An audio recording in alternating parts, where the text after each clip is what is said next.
Assalamualaikum warahmatullahi wabarakatuh. Salam guru hebat semua. Tapi kami tim calon guru penggerak angkatan ke-6 dari SMA Negeri 1 Kota Bumi Lampung Utara. Di sini kami akan memaparkan aksi nyata modul 1.4 pengimbasan budaya positif di sekolah. Bersama saya Nurul Huda MPD. Di sini saya didampingi oleh fasilitator yang hebat dan juga pengajar praktik yang hebat, yaitu Bapak Muhammad Hakiki dan Bapak Dwi Supriyanto. Selamat menyimak. Baiklah, bismillahirrahmanirrahim. Assalamualaikum warahmatullahi wabarakatuh. Tabikun. Puji syukur kita panjatkan kehadirat Allah Subhanahu wa Ta'ala, karena dengan nikmat sehatnya pada siang hari ini kita diberikan kesempatan untuk bisa hadir dalam pengimbasan budaya positif aksi nyata CGP Angkatan 6 SMA Negeri 1 Kota Bumi Lampung Utara. Salawat serta salam kita aturkan kepada junjungan kita Nabi besar Muhammad SAW. Mudah-mudahan kita mendapatkan syafaat beliau di yaumil akhir kelak. Bapak Ibu, terima kasih atas kehadirannya. Kami mendapat dukungan penuh dari Bapak Kepala Sekolah untuk kegiatan Diklat calon kepala sekolah selama 6 bulan ke depan. Mudah-mudahan apa yang kami sampaikan nanti bisa membawa perubahan positif kepada Bapak Ibu. Di angkatan berikutnya lebih banyak lagi CGP dari SMA Negeri 1 Kota Bumi. Untuk Bapak Ibu ketahui, untuk angkatan 6 dan angkatan 7 kita tetap yang terbanyak se-Lampung Utara. Walaupun angkatan 7 kita hanya 3 orang yang mewakili, tapi tetap kita paling banyak se-Lampung Utara. Karena memang penerimaannya lebih sedikit yang lulus. Seperti itu Bapak Ibu. Adapun kegiatan hari ini adalah sambutan Bapak Kepala SMA Negeri 1 Kota Bumi dilanjutkan dengan materi pengimbasan yang akan disampaikan oleh kami CGP Angkatan 6. Dalam hal ini adalah Bapak Nurul Huda MPD, Ibu Ria Agustina SPD, Ibu Mariana Nadiska, dan saya sendiri. Baiklah Bapak Ibu, kita mulai kegiatan kita ini dengan sama-sama mengucap lafaz basmalah. Yang pertama adalah sambutan Kepala SMA Negeri 1 Kota Bumi kepada Bapak Dr. Haji Arifin Kartawinata, disilakan.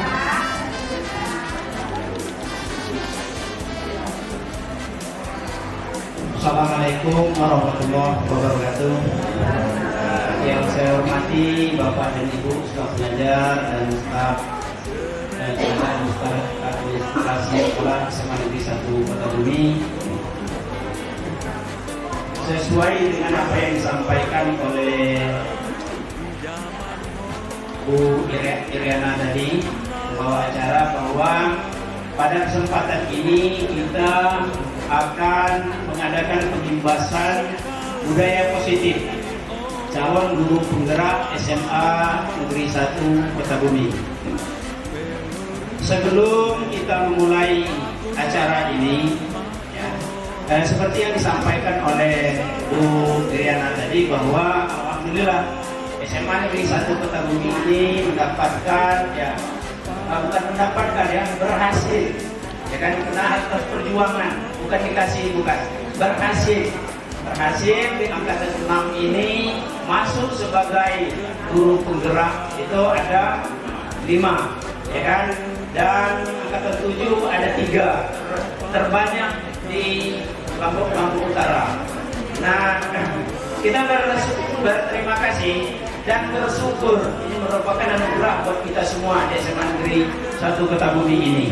Karena dengan adanya program ini, perubahan nyata yang paling terkini tentang program pendidikan sudah ada di SMA Negeri 1 Kota Bumi.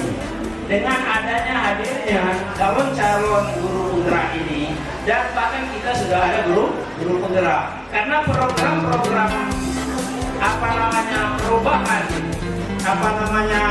sistem pendidikan yang ada di Indonesia ini seluruhnya nanti akan melalui guru penggerak dan sekolah penggerak.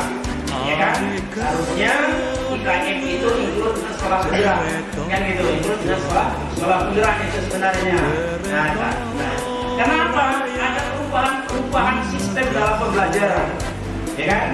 Nah kita sudah punya pilot-pilot proyek yang untuk mengembangkan perubahan yang ada di SMA Negeri 1 Kota Bumi. Jadi kita bersyukur, ya kan? Bersyukur dengan rekan-rekan yang sudah berhasil tembus, ya, sebagai calon guru penggerak. Dan harapan saya, mari kawan-kawan yang belum sempat tembus kemarin dan yang belum sempat mencoba, ya kan? Kita sama-sama coba dan harus masuk sebagai guru penggerak.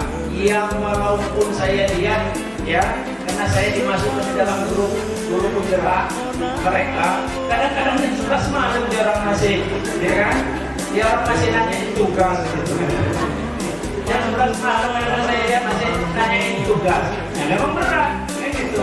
Tapi ya itulah kalau kita mau berubah, ya kan? Kalau kita mau berubah, ya nggak usah ikut susah-susah kita kan. Jadi itulah kalau kita mau berubah, ya. Kalau diri kita mau berubah, SMA Negeri 1 mau berubah, mari yang belum masuk, ya, kita berusaha supaya masuk. Makanya kata saya, SMA Negeri 1 memberikan kesempatan support full kepada kawan-kawan yang mau, ya, menjadi mencalonkan diri sebagai guru penggerak. Karena ya itu tadi inti daripada perubahan nanti, ya, inti daripada perubahan sistem pengajaran, sistem penilaian, ya, sistem pengajaran, sistem penilaian, sistem kurikulum kita itu nanti melalui guru-guru penggerak. Bahkan kita kan indeks sekarang kan sudah ditiadakan, ya kan? Karena nanti pembahasan seperti inilah, pembahasan inilah yang harus diharapkan untuk membuat perubahan dalam sistem pendidikan. Jadi ini yang pertama. Jadi kalau kita mau berubah, kita harus punya motivasi, ya kan? Dan memang sanggup susah kita. Yang belum masuk. Nah, seperti itu ya.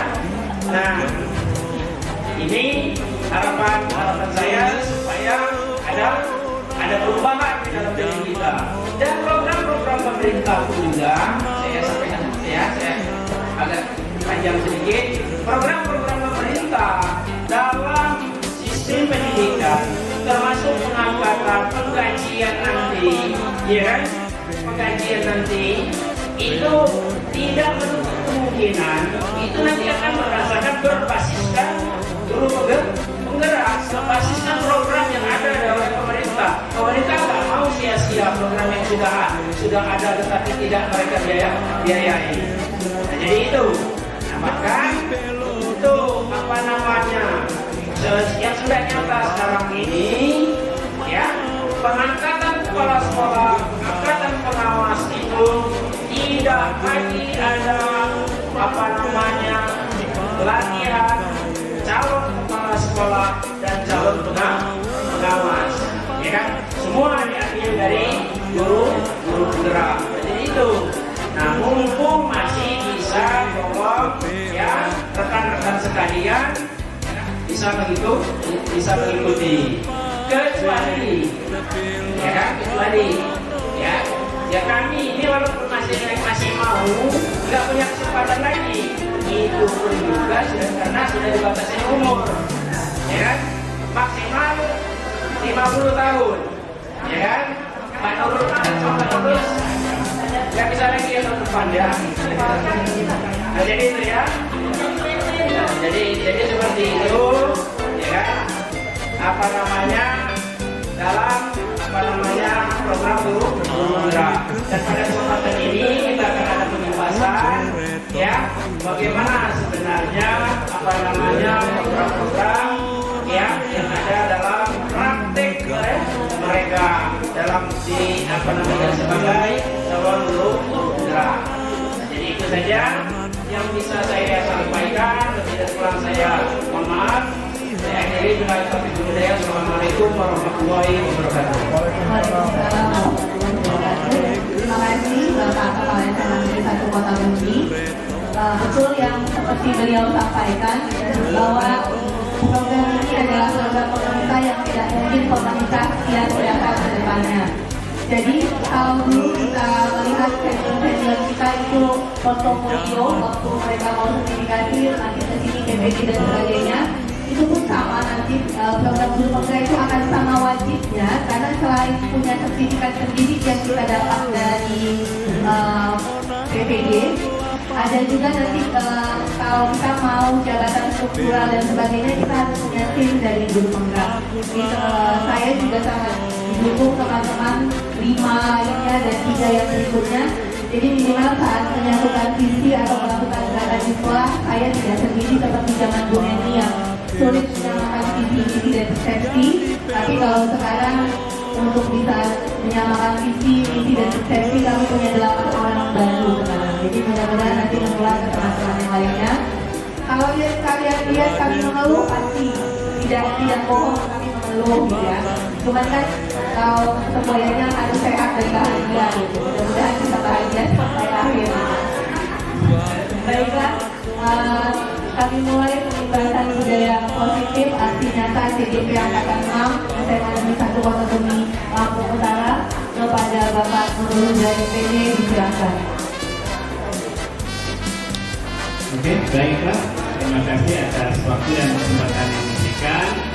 Sebelumnya, Bapak Ibu sekalian, mohon maaf ya kalau kita harus minta waktunya sebentar untuk kami melakukan pembebasan. Ya. Ini bagian dari tugas kami sebagai calon guru penggerak, yaitu kami harus melakukan pasti nyata pembebasan, yaitu ini tentang modul 1.4, yaitu berkaitan dengan budaya positif. Ya. Oke, baiknya, Assalamualaikum warahmatullahi wabarakatuh.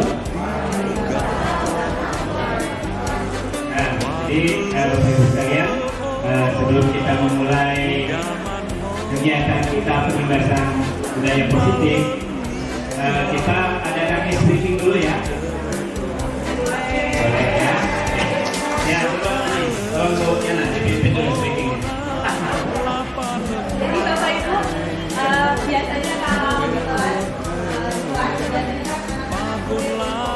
kita fokus dan mulai konsentrasi hanya pada kita, kadang ngobrol, lalu masuk dan sebagainya. Tugas kita adalah mengumpulkan nyawa mereka itu hanya untuk kita. Jadi fokusnya hanya di kita. Jadi saya mau kasih contoh sederhana, mungkin tidak begitu inovatif, tapi mudah-mudahan bisa nanti kalau saya kasih ini Bapak Ibu punya inovasi yang lebih baik pada nantinya. Mohon berdiri Bapak Ibu.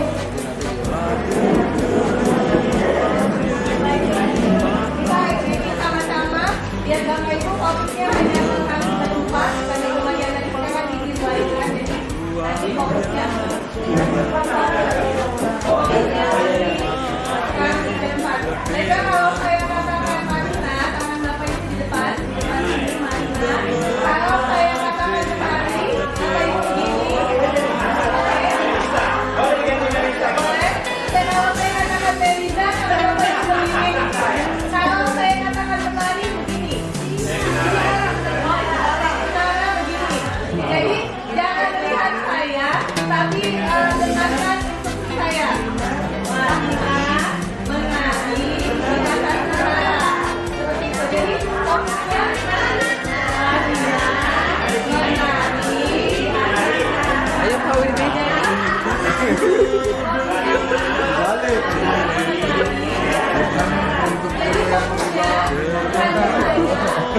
Konsentrasi ke yang saya ucapkan, ya. Konsentrasi kepada Jadi fokusnya kepada instruksi, jadi jangan melihat gerakan instruksi yang lain. Oke, itu kita fokusnya. mulai ya Bapak Ibu. Satu, ya dong. 1, 2, 3. Marina menari di atas menara. Marina menari di atas menara. Marina.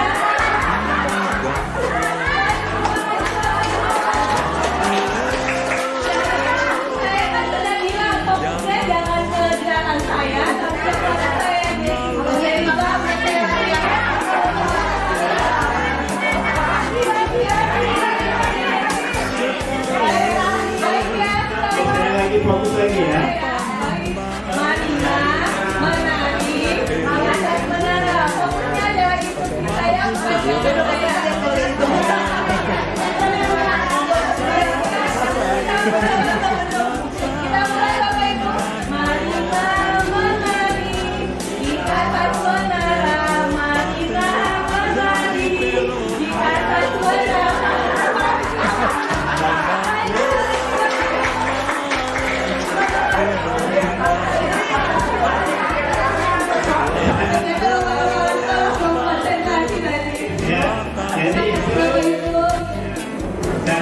untuk mengembalikan fokus dari siswa-siswa kita ya. Nah, dan dari SPK tadi kita juga bisa mengambil pelajaran Bapak Ibu ya, bahwa jadi sistem belajar siswa-siswa kita itu berbeda-beda ya. Ada yang dia lebih ke visualisasi, ada yang lebih ke audio ya. Jadi itu, dia ada perbedaan dalam sistem belajar siswa kita. Dan juga yang kinestetik ya, orang yang hiperaktif, yang bergerak. Nah, jadi tugas kita sebagai guru ya, kita harus bisa memfasilitasi perbedaan-perbedaan yang ada pada siswa-siswa kita ya. Ya, dalam guru penggerak kami ini sedang belajar tentang materi pembelajaran berdiferensiasi. Jadi kita harus bisa memfasilitasi perbedaan-perbedaan belajar siswa kita ya, dengan kita cara memberikan materi-materi yang berbeda-beda. Ada yang dalam bentuk tulisan, ada yang dalam bentuk visual, gambar, juga yang audio visual atau yang dalam bentuk video pembelajaran. Oke, itu untuk seringan saja tadi ya. Ya, kita kembali Bapak Ibu ya. Setelah kita mengadakan explaining tadi, sekarang kita tenangkan hati dan pikiran kita. Kita arahkan semua perhatian ya, fokus ya, untuk kita belajar ya. Jadi kita hadirkan rasa ingin tahu kita, rasa syukur kita ya. Kita bersyukur diberikan kesehatan, kita bisa berkumpul, bisa belajar bersama ya. Dan juga ulas hati. Mohon maaf sebelumnya ya. Jadi kami di sini bukannya menggurui atau mengajari, tapi kami di sini adalah dalam rangka sharing ya. Jadi kalau yang senior-senior mungkin yang sudah banyak pengalaman, ini tentunya apa yang akan kami sampaikan ini sudah sering dilaksanakan ya di dalam proses pembelajaran kita sehari-hari. Cuma di sini kita coba menguatkan kembali, mengingatkan kembali apa-apa yang sudah kita lakukan ya untuk pembelajaran siswa-siswa. Oke, baik Bapak Ibu sekalian. Jadi di sini aksi nyata kami yaitu pada modul 1.4 ini yaitu tentang budaya positif. Di sini ada beberapa hal yang akan kami sampaikan. Yaitu yang pertama mengenai perubahan paradigma belajar. Kemudian yang kedua ada disiplin positif. Kemudian motivasi perilaku manusia. Kemudian kebutuhan dasar manusia. Kemudian ada fungsi kontrol dan juga ada institusi. Kemudian keyakinan kelas dan segitiga restitusi ya. Jadi karena ini kami ada berempat timnya, maka kami akan berbagi ya. Jadi nanti saya akan menyampaikan bagian yang pertama yaitu tentang perubahan paradigma belajar dan disiplin positif. Itu akan saya sampaikan pada yang pertama.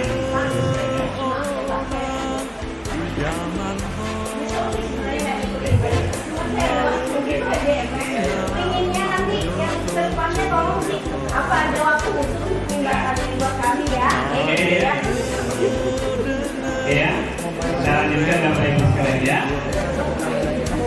Oke, jadi berkaitan dengan budaya positif ini ada beberapa hal ya yang berkaitan dengan budaya positif, yaitu ada disiplin positif dan nilai membagikan universal.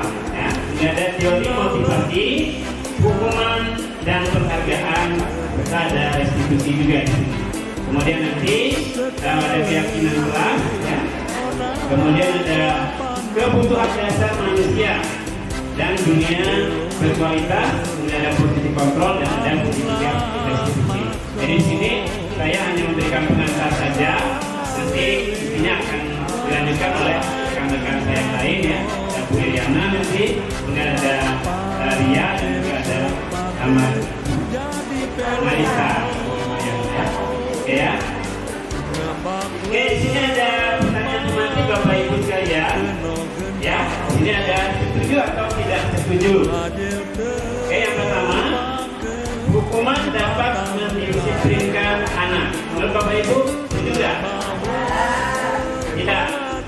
Ada yang setuju? Hukuman dapat mendisiplinkan anak. Setuju. Oke. Jadi ada yang setuju, ada yang tidak setuju. Kita simpan dulu ya jawabannya ya. Kemudian yang kedua, pemberian hukuman dengan hal positif seperti membaca atau membersihkan halaman sekolah ini juga dapat meningkatkan disiplin anak. Kira-kira setuju tidak Bapak Ibu? Setuju? Ya? Ya, oke, kita simpan lagi ya. Kemudian yang ketiga, memberikan penghargaan dapat meningkatkan motivasi belajar anak. Setuju tidak? Hah? Oke ya. Nah yang setuju dan yang tidak setuju ya. Jadi nanti setiap tingkah laku siswa kita itu sebenarnya ada dasarnya, ada yang memotivasi dia untuk melakukan hal tersebut ya. Itu yang perlu kita cari apa yang memotivasi dia. Kemudian selain motivasi juga ada apa selain motivasi? Ada ya ada kebutuhan dasar manusia yang harus dipenuhi oleh siswa tersebut ya. Mungkin kalau tidak dipenuhi di rumah, dia akan mencari kebutuhan tersebut yang bisa dipenuhi di sekolah ya. Banyak kita temukan anak-anak yang ada di rumah dia berperilaku baik, tapi kalau di sekolah dia menunjukkan sifat yang kurang baik ya. Nah ada dirinya, ada kebutuhan dasarnya yang tidak terpenuhi. Oke, baik Bapak Ibu kita lanjutkan. Oke, berikutnya adalah perubahan paradigma kegiatan. Oh ya, ada kegiatan ya, kepala tangan ya Bapak Ibu sekalian. Jadi kita butuh 2 orang ya, Bapak Ibu ada kawan sebelahnya, yang satu nanti kita sebut sebagai A dan yang satu B. Ya, kita bisa nanti kita praktekkan ya. Bapak Ibu bisa praktekkan. Jadi di sini ada kita perlu 2 orang ya. Jadi kita buat secari kertas ya, secari kertas. Kemudian kecil kita tulis benda atau sesuatu yang sangat berharga untuk diri kita, Anda ya. Jadi apa yang berharga kita tuliskan di kertas. Kemudian kita simpan di kepala tangan kita, ya. Nah kemudian yang B ini akan berperan untuk merayu, ya. Merayu supaya si A ini mau membuka kepala tangannya. Boleh merayu, boleh dengan menyemak, ya. Atau boleh dengan ya menghati, boleh mengancam, boleh. Yang penting dia mau membuka kepala tangannya, ya. Ya, oke, silakan bisa dipraktikkan. Coba. Tapi yang kita coba. Ya, coba dulu ya. Ya, dia kepalanya. Jadi yang sebagai A siapa? A. Ya. Bisa.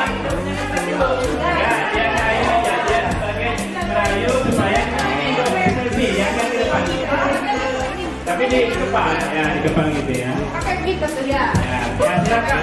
Dengan 1000 cara upaya supaya selfie mau membuka kepala tangannya. Boleh merayu. Ya, boleh merayu, boleh diajak nyanyi-nyanyi, boleh. Ya, tepuk tangan atau diajak berhitung supaya dia mau membuka tangannya. Dan merayu diajak. Boleh, si upload juga boleh.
Ternyata Bu Selvi tergoda untuk membuka tangannya dengan iming-iming tanda tangan. Ya, gimana kira-kira? Kalau menurut Bu Selvi, gimana?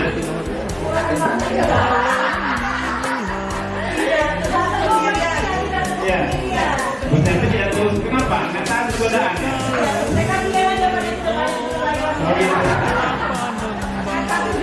Oke ya. Ini Bapak Ibu pelajaran yang kita ambil, kita bisa lihat di sini. Ya. Nah, siapa yang memegang kontrol yang dalam kedua tadi? Sekarang A dan B tadi. Yang memegang kontrol siapa?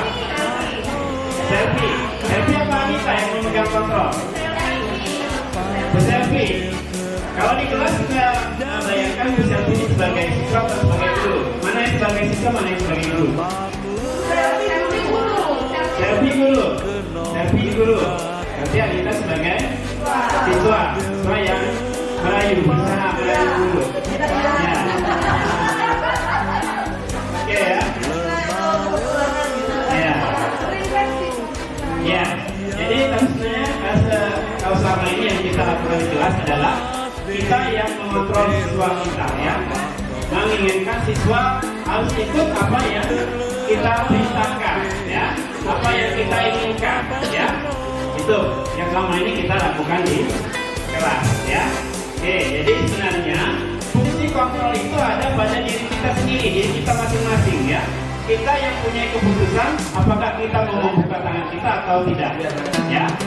Jadi itu namanya adalah motivasi intrinsik dari diri kita. Tapi ternyata bukan bisa tergoda. Jadi ada faktor luar yang membuat dia tergoda, ya. Jadi dia melakukan itu karena faktor luar, bukan dari dirinya, ya. Ya. Oke. Ternyata bisa tergoda juga, ya. Ya. Oke, Bapak Ibu, selanjutnya di sini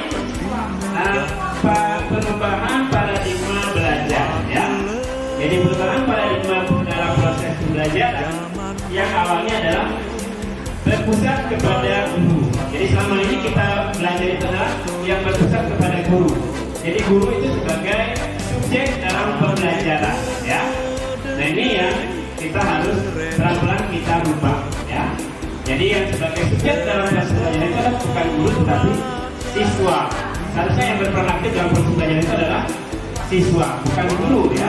Jadi guru ini tugasnya hanya sebagai fasilitator, ya. Kita memfasilitasi anak untuk belajar. Jadi bukan kita yang belajar, tetapi anak kita yang belajar. Itu sesuai dengan filosofi pembelajaran atau pendidikan oleh Ki Hajar Dewantara, ya. Yaitu tujuan dari pendidikan itu adalah menuntun, ya.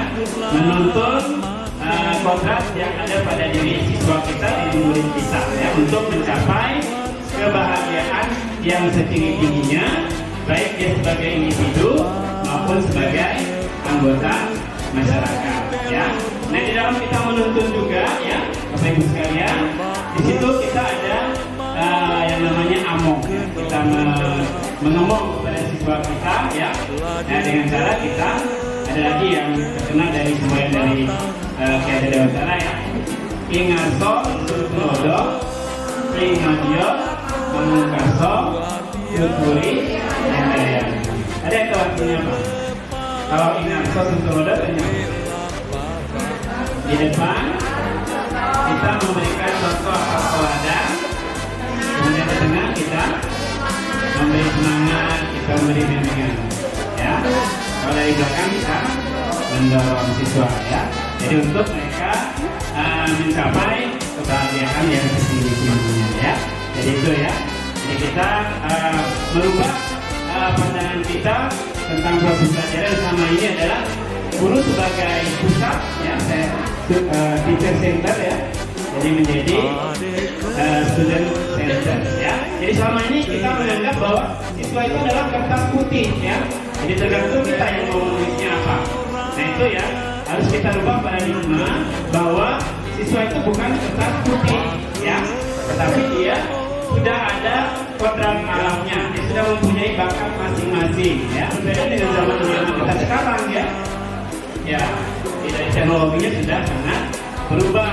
Jadi disitulah kelas itu sebagai guru untuk guru ini ibaratkan sebagai petani, ya. Apa tugas petani? Yang paling besar, apa tugas petani? Kalau dia menanam padi, apa yang pertama disiapkan? Ya, lahannya disiapkan dulu, ya. Ya, dibajak tanahnya, digempurkan dulu, disemai dulu bibitnya, baru kita tanam. Setelah ditanam kemudian apa? Dikasih pupuk, dikasih air, dirawat, ya. Ya, rumputnya dihilangkan. Nah, seperti itulah tugas kita sebagai guru, ya. Jadi kita jangan berharap kita menanam padi, kita mau panen jagung, ya, salah ya. Jadi kita harus melakukan sesuai dengan tanamannya. Kalau kita menanam padi, ya bagaimana cara merawat padi supaya tumbuh menjadi padi. Kalau kita menanam jagung, bagaimana merawat jagung supaya tumbuh menjadi jagung yang baik, ya. Jadi setiap anak itu sudah memiliki kodrat alamnya, sudah memiliki bakat minatnya masing-masing, ya. Tuh, sekalian, ya. Oke, kemudian berikutnya lagi. Oke, tentang disiplin positif. Oke, Bapak Ibu sekalian, kalau kita mendengar kata disiplin, apa yang terbetik di benak kita? Kalau kita mendengar kata disiplin, tepat waktu, apa lagi? Tata tertib, peraturan. Ya, kita harus sesuai dengan aturan, ya. Apa lagi? Hukuman. Ya, jadi kalau kita tidak mengikuti tata tertib, maka kita akan mendapatkan hukuman atau sanksi. Ya, oke. Sebenarnya disiplin itu berasal dari bahasa Latin yang artinya adalah belajar. Ya, sebenarnya kata disiplin itu artinya adalah belajar. Jadi di sini siswa belajar untuk mencapai tujuan hidupnya. Ya, apa tujuan hidup yang akan dia capai? Itu dia belajar untuk mencapai tujuan tersebut.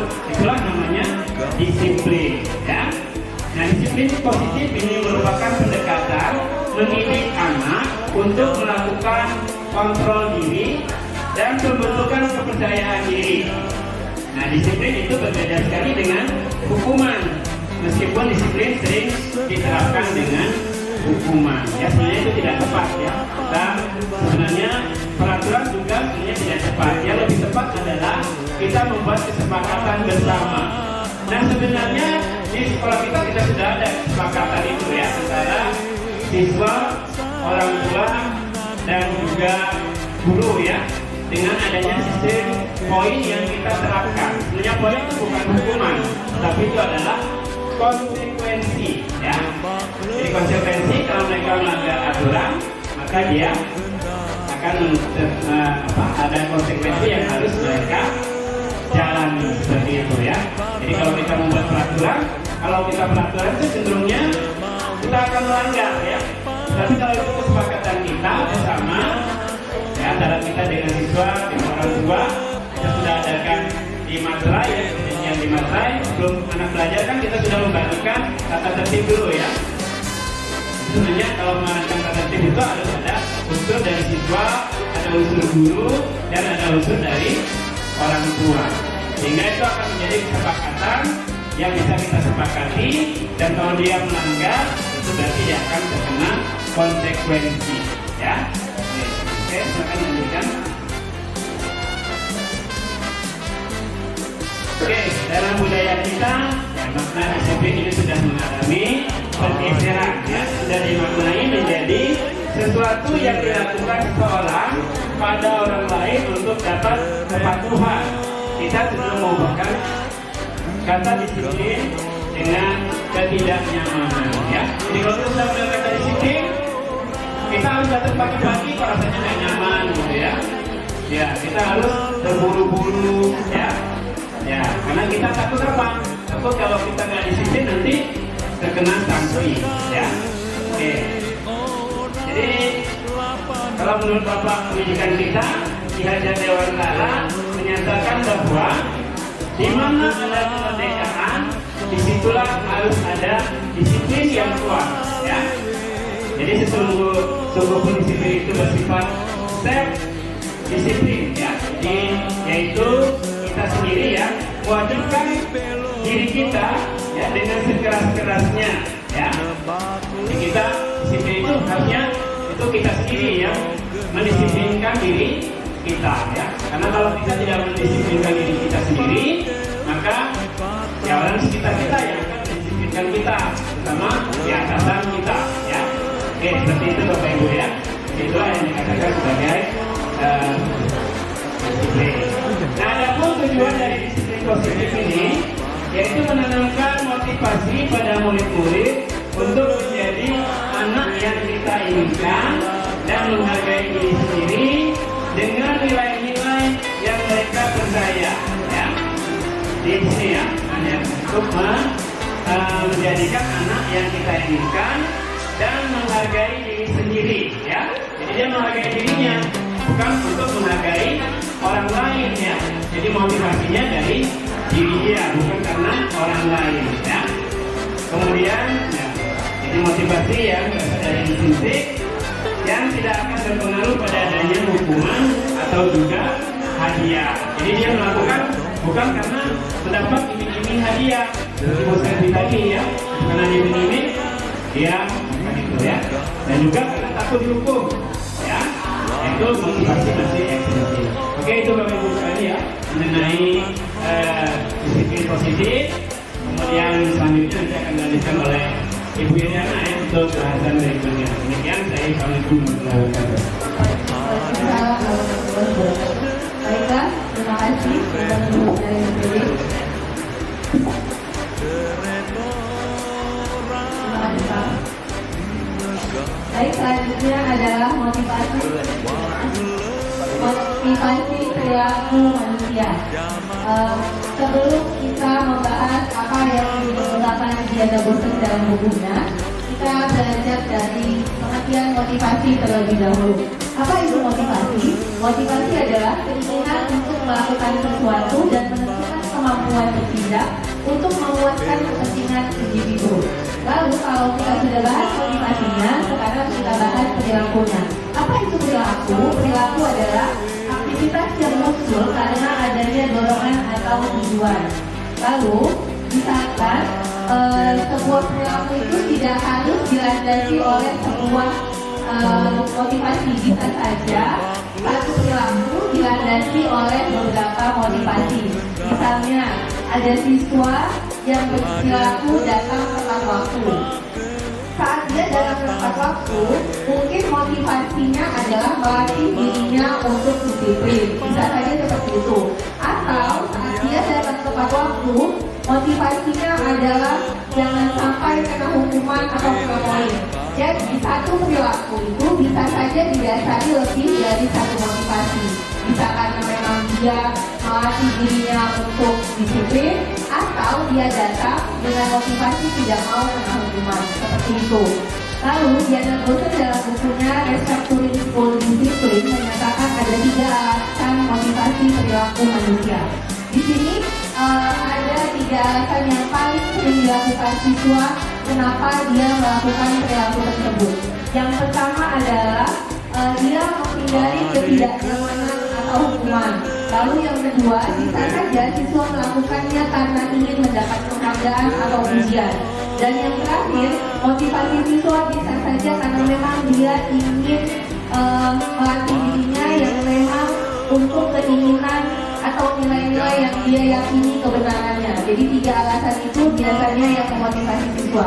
Baik, kita bahas yang pertama dulu adalah untuk menghindari ketidaknyamanan atau hukuman. Di antara 3 motivasi siswa itu, inilah motivasi yang paling rendah yang banyak dilakukan siswa. Di sini dikatakan ini adalah tingkat rendah dari motivasi perilaku manusia. Biasanya orang yang motivasi perilakunya untuk menghindari hukuman atau ketidaknyamanan akan bertanya siswa itu, kalau saya tidak melakukannya, hukuman apa yang akan sampai ke saya? Jadi di benaknya itu kalau saya melakukan itu, hukumannya apa?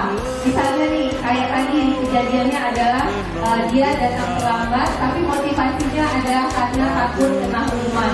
Maka dalam Restructuring School Discipline ini adalah tingkatan yang paling rendah karena takut dihukum. Lalu misalnya dia datang terlambat kena poin, ketidaknyamanan apa yang timbul? ketidaknyamanannya adalah kalau poinnya sudah banyak, orang tuanya akan dipanggil. Saat orang tuanya dipanggil, tentu dia tidak nyaman. Jadi seperti itu. Ini adalah tingkatan yang paling rendah. Atau contoh lainnya adalah dia tidak mengerjakan tugas. Dia mau mengerjakan tugas, tapi apa sih motivasinya? Takut nilainya kecil. Kalau nilainya kecil, maka orang tuanya akan dipanggil. Gitu. Jadi itu yang menyebabkan ketidaknyamanan atau hukuman. Lalu yang kedua dikatakan dalam buku Diana Dosen adalah mengharapkan imbalan atau penghargaan. Imbalan atau penghargaan ini bisa biasanya bentuknya materi. Selama ini kita berpikir dengan memberikan materi reward kepada siswa itu adalah motivasi baik untuk siswa. Ternyata tidak. Memberikan penghargaan merupakan material itu bukan motivasi yang baik untuk siswa karena dia akan melakukannya karena mengharapkan sesuatu. Misalnya dia mau ranking di kelas karena nanti dia tahu imbalan dari orang tuanya beli handphone baru, beli sepeda, dapat motor baru. Nah, motivasi seperti itu tidak baik untuk siswa karena dia akan melakukannya hanya karena mengharapkan hadiah berupa material. Atau misalnya dia ingin menjadi ketua OSIS bukan karena ingin dia mengaktualisasikan dirinya atau karena ingin membangun poin, bukan karena ingin melihat keren di depan teman-temannya, ingin dipuji guru dan teman-temannya. Motivasi seperti itu adalah motivasi tingkat 2 karena ingin mendapatkan imbalan, pujian, penghargaan, baik berupa material maupun verbal. Lalu yang ketiga adalah yang paling baik di antara yang lainnya adalah untuk menjadi orang yang siswa itu menginginkan menghargai dirinya sesuai dengan nilai-nilai yang dia yakini. Misalnya, Zaki 12 IPA 2. Kenapa rajin masuk puskesmas, latihan di sini? Karena dia tahu cita-citanya mau jadi atlet nasional. Gitu. Jadi dia melakukannya memang karena motivasi dirinya. Terlepas dari mungkin kegiatan akademiknya yang harus kejar-kejarannya, tapi dia tahu tujuannya untuk latihan terus, masuk pop-pop, puskesmas. Itu karena dia tahu goalnya adalah dia mau jadi atlet nasional. Itulah motivasi internal yang paling baik di tingkat 3 motivasi tadi. Seperti itu Bapak Ibu. Lalu ada hal-hal yang bisa menimbulkan motivasi yang prinsip pada siswa. Yang pertama adanya kebutuhan. Dia merasa butuh loh. Zaki melakukan pelatihan karena dia tahu dia butuh untuk jadi atlet. Misalnya kalau masuk jalur IPDN dengan melalui jalur prestasi, dia punya skill, punya modal gitu. Dia tahu kebutuhan dan motivasinya itu memang berjalan untuk masa depannya dan bukan karena imbalan, hadiah, hukuman dan sebagainya. Bisa juga karena pengetahuan sebagai kemajuan diri yang saya bilang tadi. Jadi kalau masuk ke PDN mau lewat jalur akademik, saya mungkin nggak mampu prestasi, tapi saya mampu lewat jalur olahraga. Jadi yang seperti itu udah orientasinya ke depan, motivasinya adalah motivasi kuat dalam dirinya, tidak terpengaruh atau hukuman, tidak terpengaruh akan ujian. Lalu kalau motivasi ekstrinsik seperti yang saya sampaikan tadi, itu biasanya ada kewajiban, takut hukuman, mengharapkan hadiah berupa material, atau gengsi dan pengakuan atas aktualisasi dirinya yang berlebihan. Baik, selanjutnya kita bahas melalui dengan kebutuhan. Kebutuhan itu di sini saya sampaikan ada 5 kebutuhan dasar manusia. Yang pertama adalah bertahan hidup, kasih sayang, rasa diterima, kebebasan, kesenangan, dan penguasaan. Sebelum membahas kebutuhan manusia, kita lihat dulu hubungan antara kebutuhan dan motivasi. Teori kebutuhan Maslow mengatakan bahwa motivasi siswa itu berbanding paralel dengan kebutuhannya. Artinya semakin banyak kebutuhannya akan semakin kuat motivasi yang dimilikinya. Jadi kalau dia kebutuhannya itu bukan cuma menang di kosong tapi harus goal di PDN, maka motivasinya untuk menang itu akan lebih kuat. Makanya dikatakan berbanding paralel. Baik, selanjutnya motivasi sendiri akan tercapai bila ada kemauan, kemampuan, dan kesempatan. Dalam proses motivasi, dorongan dalam diri siswa menghasilkan upaya untuk melakukan sesuatu dengan lebih. Di sini Maslow membaginya menjadi kebutuhan dasar untuk bertahan hidup ya. Kalau untuk siswa, sekarang saya tanya, apa sih kebutuhan dasar kita sebagai manusia? Yang pertama apa Bunda Riza? Kebutuhan dasar kita sebagai manusia. Yang minum, olahraga, itu kebutuhan yang harus kita punya gitu ya. Kalau untuk siswa apa hubungannya, korelasinya, kebutuhan dasar. Siswa nggak harus cari makan, nggak harus cari minum, ya. Tapi kenapa kebutuhan dasar itu berpengaruh baginya? Karena untuk bisa belajar secara efektif dan efisien, dia butuh makan, dia butuh minum, dia butuh nyaman, dia butuh olahraga.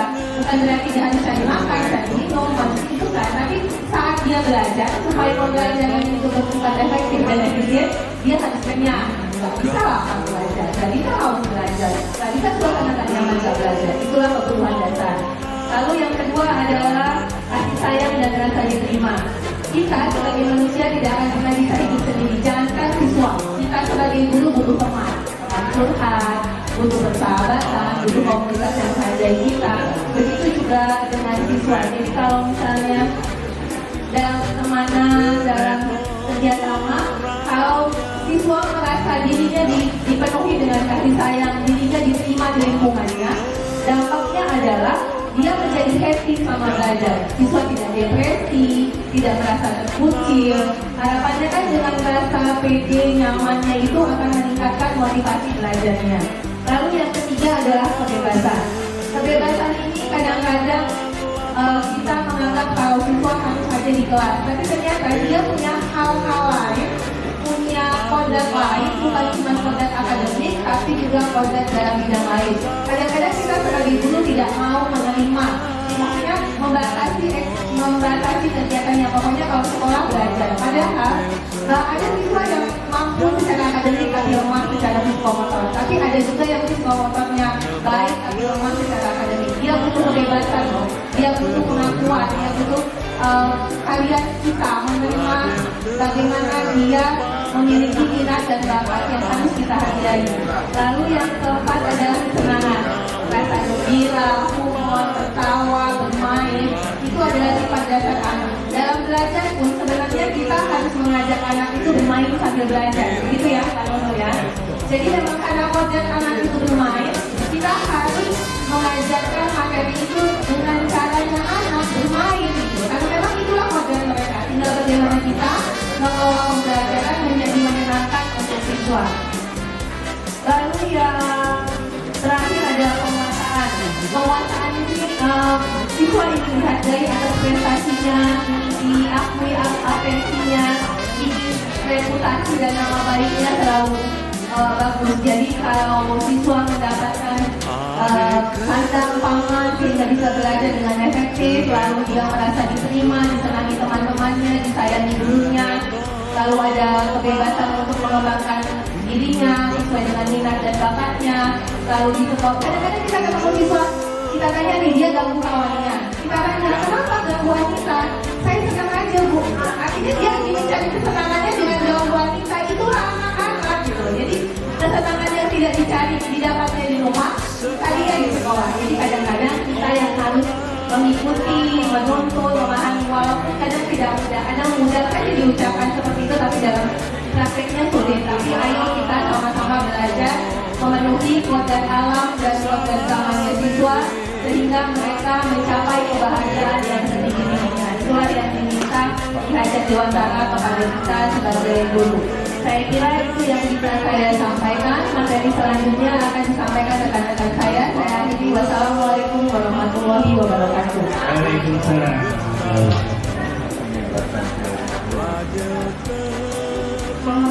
Assalamualaikum warahmatullahi wabarakatuh. Selanjutnya saya akan menyampaikan tentang posisi kontrol.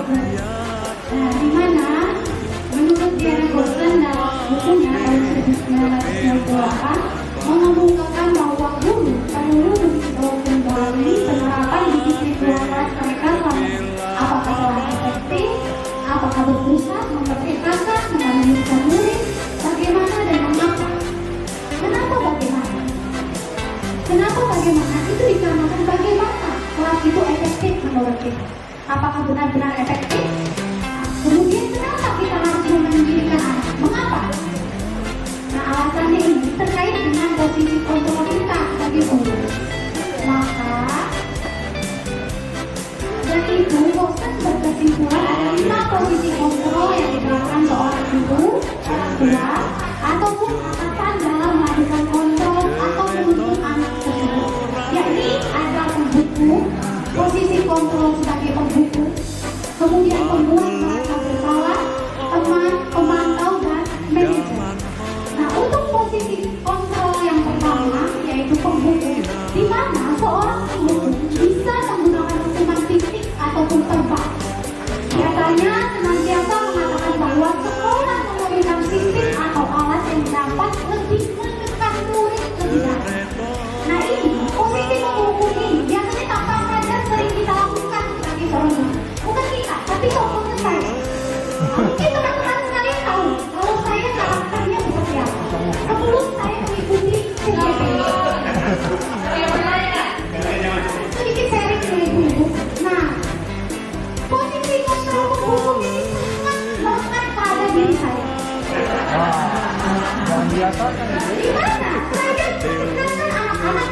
mau tidak mau harus.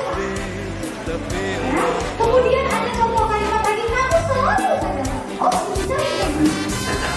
Kemudian ada selalu, pasti selalu yang terakhir selesai itu kamu.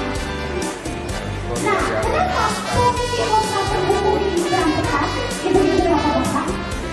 Karena anak mungkin akan melakukan yang namanya perubahan perilaku. Dia akan taat. Tapi apa yang membuat mereka taat? Karena takut dihukum. Nah, karena takut dihukum, maka faktor intrinsik dari dalam dirinya itu tidak ada kesadaran. Hukuman, hukuman, ya kan? Nah, seperti itu. Hari ini kita sudah 5 meter baru saya ngomong, mereka sudah takut semua. Padahal kan, itu akan menghukumi.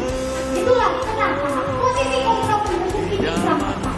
Karena anak berubah perilaku baik itu bukan dari dalam diri, tapi karena dia takut dihukum. Kemudian posisi kontrol yang kedua yaitu pembuat merasa bersalah. Pada posisi ini biasanya guru akan bersuara lebih tinggi. Nah, pembuat merasa bersalah akan menggunakan keheningan yang membuat orang lain merasa tidak nyaman, bersalah atau berposisi. Nah, tanpa tidak sadar, saya juga ternyata sering melakukan ini kepada murid saya. Di mana saya merasa sering menekan murid saya kalau dia bermasalah. Ya, dengan salah satu kalimat yang ada di sini. Ibu sangat kecewa sekali sama kamu. Nah, ternyata itu saya membuat murid saya merasa tidak diri dan merasa sangat bersalah dengan saya. Padahal sebagai guru, tujuan kita adalah membuat anak itu termotivasi, percaya diri. Tapi kalau kita berada di posisi kontrol dan merasa bersalah, kita akan menunjukkan anak itu merasa dibully oleh guru sendiri tanpa kita sadar. Nah, itu contoh-contoh kalimatnya seperti berapa kali Bapak harus bilang memberitahu kamu. Gimana coba kalau orang tua kamu tahu kamu berbuat seperti ini? Nah, ini sering sekali saya gunakan.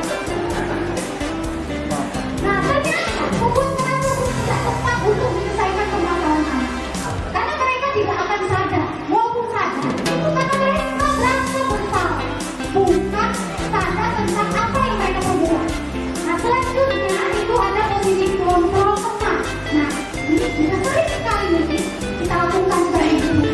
Di mana guru di posisi tidak akan menyakiti murid. Posisi ini bisa negatif, bisa juga positif. Nah, positifnya di sini dua hubungan baik yang terjadi antara guru. Nah, negatifnya apa? Nah, negatifnya karena mereka merasa bersikap yang diri. Ketika mereka melanggar aturan, mereka juga menggunakan perbuatan baik itu karena tidak enak pada kita sebagai guru. Ya, karena mereka merasa bersalah, karena sudah merasa kita dekat. Nah, itulah mengapa posisi bukan teman ini ada negatif dan ada positif. Balik lagi, perubahan perilaku mereka itu tidak dicapai atas kesadaran diri mereka sendiri, tapi karena faktor kedekatan lain. Nah, siapa sih? Sering kan kita ketemu murid yang santri seperti itu. Nah, contoh kalimatnya, ayo bantuan bagi bapak. Nah, ini sering ya. Ayolah, bantuan bukan bapak. Seperti itu, ayo, ingat kamu sudah dibantu. Ya sudah, untuk kali ini tidak apa-apa nanti juga. Nah, ini sering sekali. Ya kan? Nah, ini dia karena kebiasaan perilaku tidak baik terhadap anak. Ya? Selanjutnya, posisi memantau. Di mana posisi memantau berarti mengawal. Nah, posisi guru pada posisi memantau lebih terdaftar pada peraturan peraturan atau tawar. Nah, di mana kita sering, aku tahu peraturannya. Apa yang kamu tahu? Sanksi atau konsekuensinya kamu tahu? Seperti itu kan? Nah, ini juga sama seperti penghukum. Anak diarahkan untuk tidak sadar akan kesalahannya atau perbuatan. Nah, selanjutnya posisi kontrol yang terakhir yaitu manager. Nah, posisi yang mana guru? Amin. Posisi di mana guru berbuat sesuatu bersama dengan murid. Di mana murid diajak untuk menganalisis kebutuhan dirinya maupun kebutuhan orang lain. Menekankan pada kolaborasi dengan murid untuk memperbaiki kesalahan. Kadang itu kita tanpa sadar yang menyelesaikan permasalahan anak itu tanpa membuat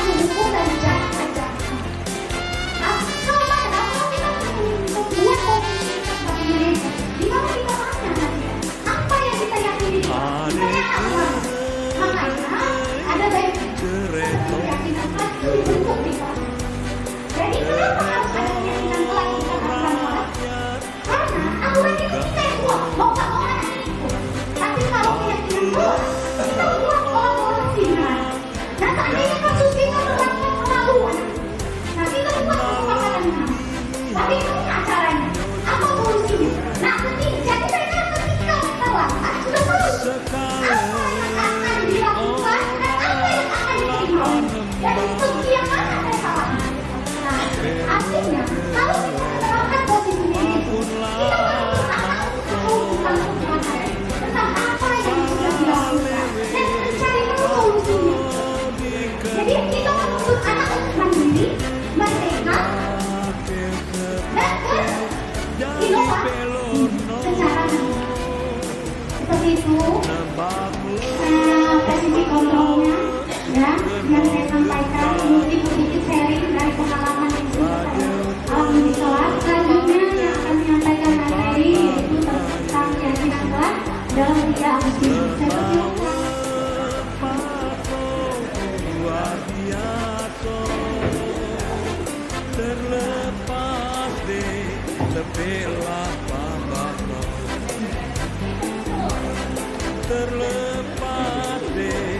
Oke, baik. Terima kasih atas waktunya. Terima kasih buat Bapak Ibu yang sudah hadir. Biasanya saya kalau depan ngasih karate, tapi kalau di sini saya coba untuk menjadikan materi. Enak ngasih karate ya? Oke, selanjutnya tadi sudah sedikit disinggung oleh Bu Marisa tentang keyakinan kelas. Nah, materi yang saya akan sampaikan ini adalah keyakinan kelas dan segitiga restitusi. Mungkin kalian bertanya-tanya, ibu bapak bertanya-tanya, apa sih segitiga restitusi itu? Dan apa sih keyakinan kelas itu? Nah, di sini kita akan mengupas bareng-bareng apa itu keyakinan kelas. Nah, keyakinan kelas adalah salah satu disiplin positif yang bisa kita terapkan dalam membangun budaya positif di sekolah. Nah, sudah saya bertanya kepada Bapak Ibu, sudah membuat keyakinan kelas belum? Belum. Ada yang sudah, ada yang belum. Nah, kalau misalnya belum, akan saya jelaskan di sini. Saya mempunyai contoh keyakinan kelas PJOK. Tidak terbaca ya? Oke, saya bacakan saja. Jadi keyakinan kelas PJOK di kelas saya adalah yang pertama itu biasanya kita membaca Asmaul Husna. Nah, setelah itu aktif dan kreatif dalam pembelajaran. Jadi dalam pembelajaran bukan hanya di pembelajaran kesenian yang harus kreatif. Jadi pembelajaran PJOK juga butuh kreativitas. Selanjutnya adalah menjaga ketertiban dan kebersihan. Itu wajib dibuat. Selanjutnya saling menghargai dan menghormati pendapat orang lain. Dari sini anak-anak membuat keyakinan kelas ini semuanya itu dari murid, bukan dari saya. Jadi memang cara membuat keyakinan kelas ini adalah kita berikan ke murid. Nah, apa sih yang harus kalian lakukan, yang harus kalian ikuti di dalam kelas tersebut? Nah, di sini tujuannya adalah di setiap kelas diharapkan dapat mewujudkan tujuan pendidikan yang berorientasi kepada profil pelajar Pancasila.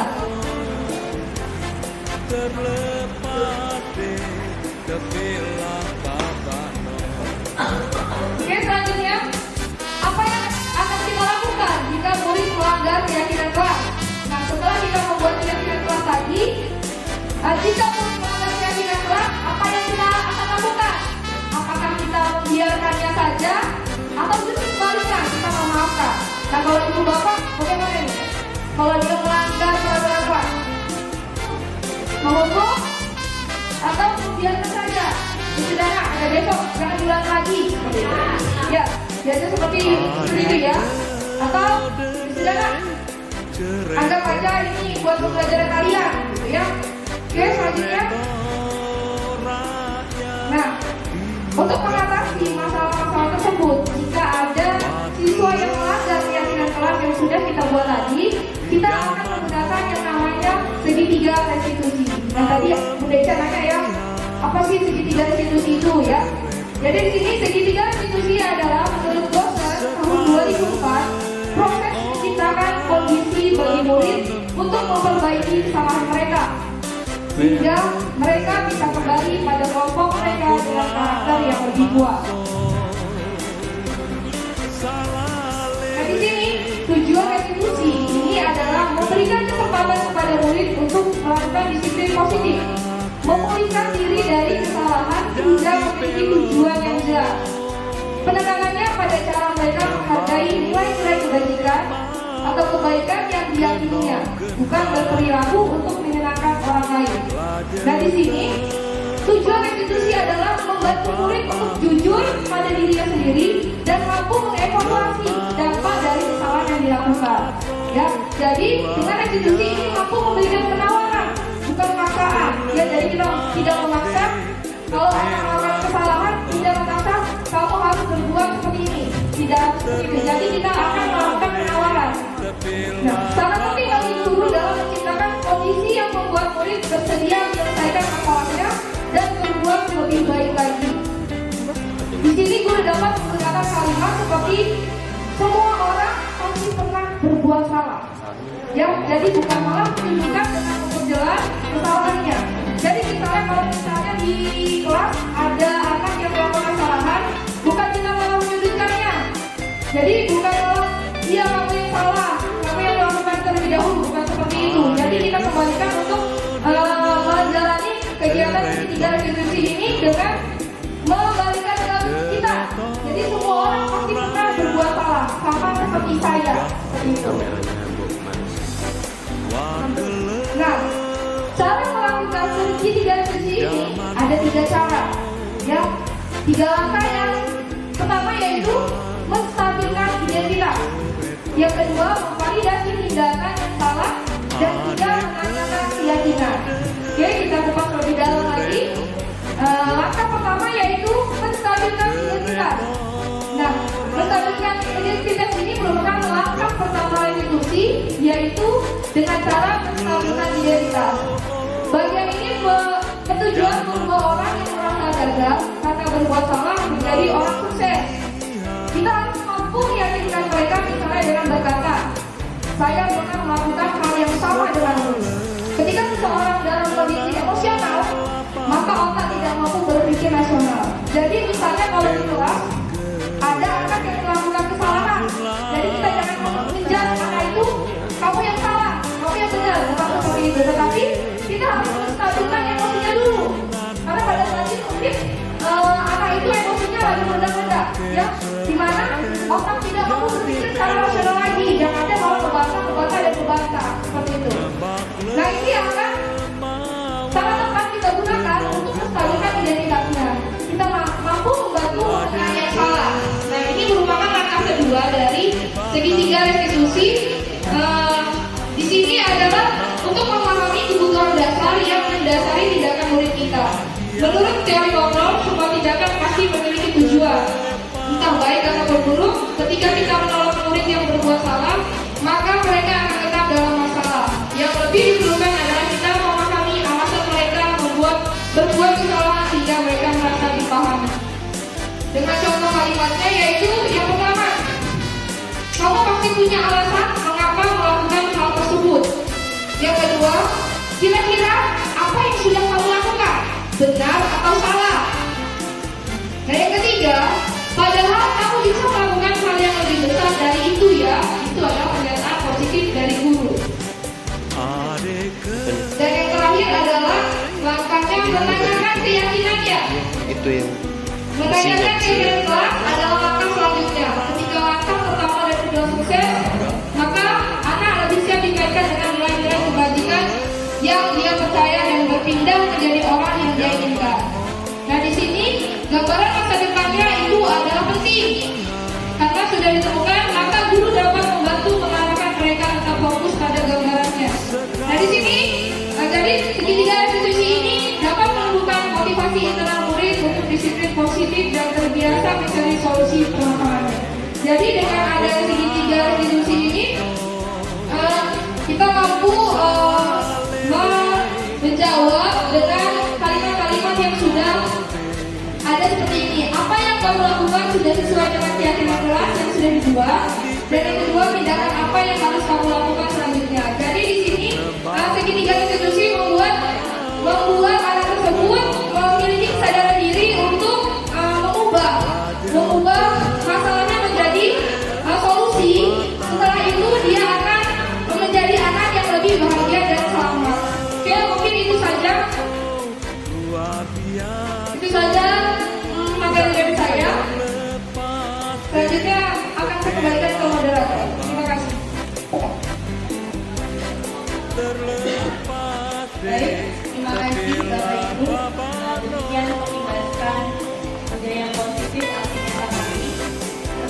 sebagai seleksi, Pak Nurul mau menyampaikan refleksi kita pada siang hari ini. Baik, silakan Bu Marisa.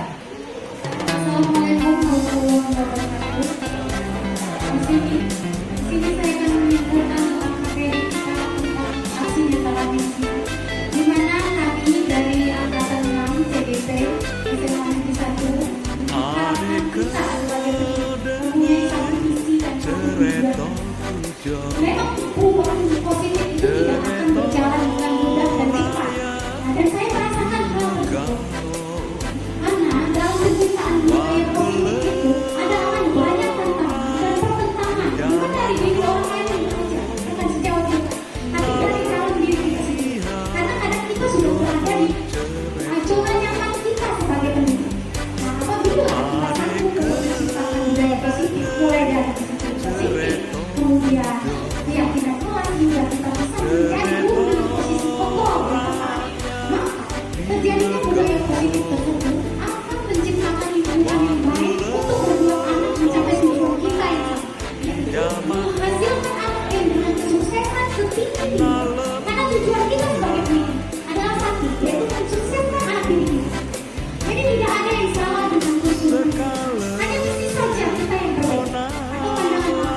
Memerdekakan anak belajar itu bukan berarti melepas kontrolkan mereka atau membuat mereka terbebas dari aturan atau konsekuensi.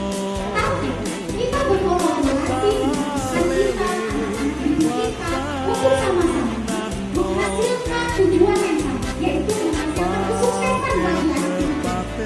Sekian dari kami, semoga nanti ke depannya kita bisa menerapkan sekolah kita menjadi sekolah yang lebih dapat menimbulkan budaya positif bagi anak didik kita. Sekian dari kami. Assalamualaikum warahmatullahi wabarakatuh. Baik, terima kasih kepada rekan sejawat yang sudah hadir. Semoga apa yang kami sampaikan tidak hanya membaca buku ini saja, tapi ke depannya ayo maju bersama jadi guru penggerak pada angkatan-angkatan berikutnya. Mudah-mudahan ini membawa positif untuk kita semua. Saya akhiri. Wassalamualaikum warahmatullahi wabarakatuh. Indonesia bergerak, guru bergerak, Indonesia maju.